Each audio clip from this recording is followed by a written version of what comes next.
Scenes from Alice in Wonderland.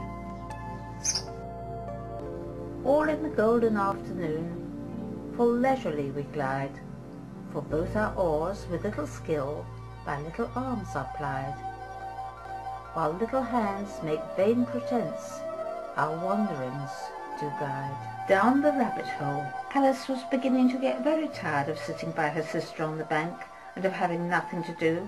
Suddenly a white rabbit ran close by her. Oh dear, I shall be too late. She was just in time to see it pop down a large rabbit hole under the hedge. In another moment, down went Alice after it, never once considering how in the world she was to get out again.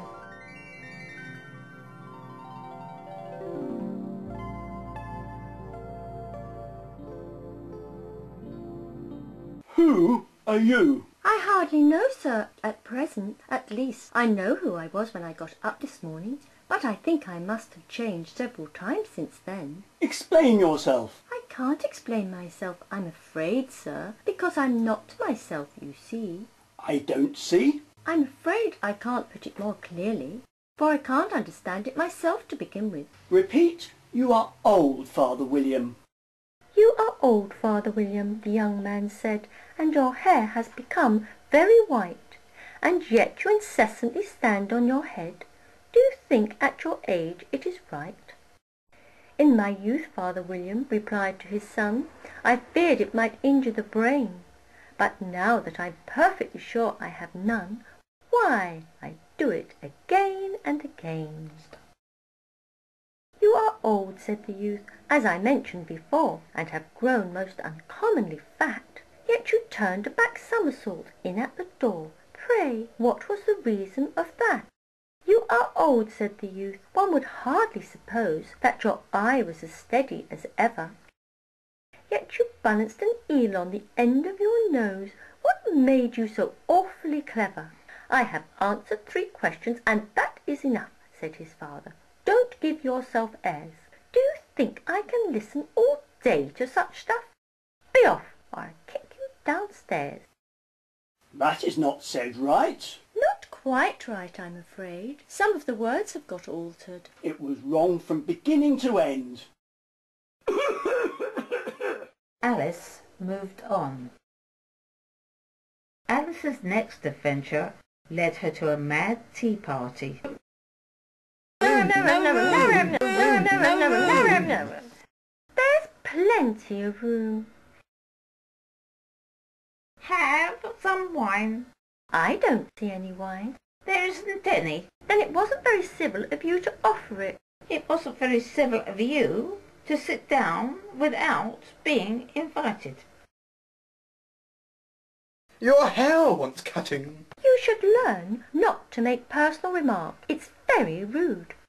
Why is the raven like a writing desk?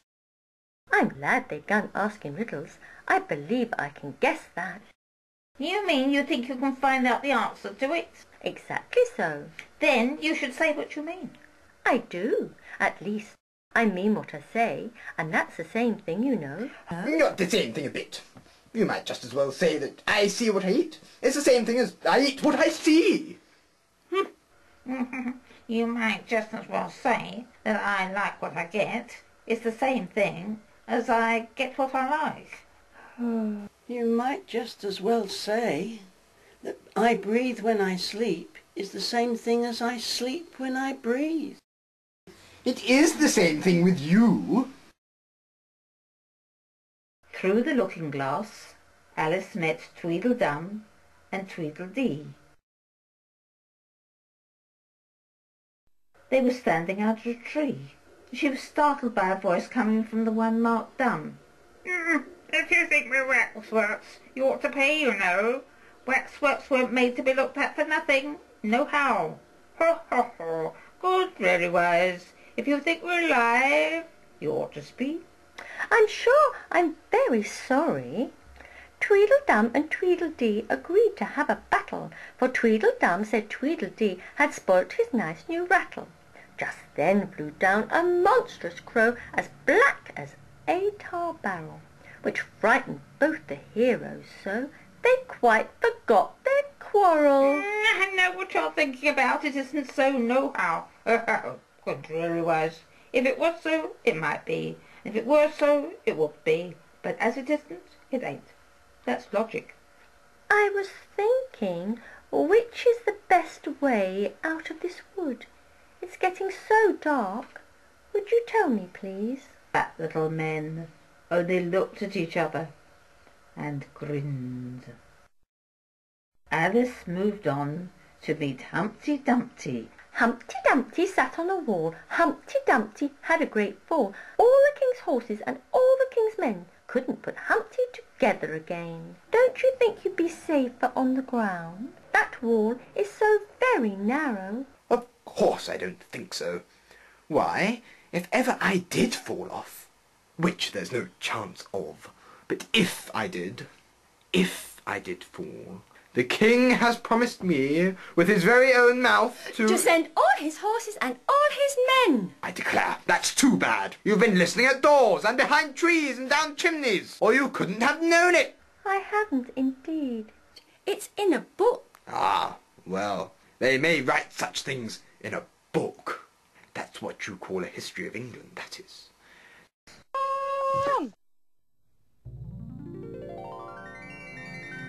Alice, a childish story take, and with a gentle hand, lay it where childhood's dreams are twined, in memory's mystic band, like pilgrims' withered wreath of flowers, plucked in a far-off land.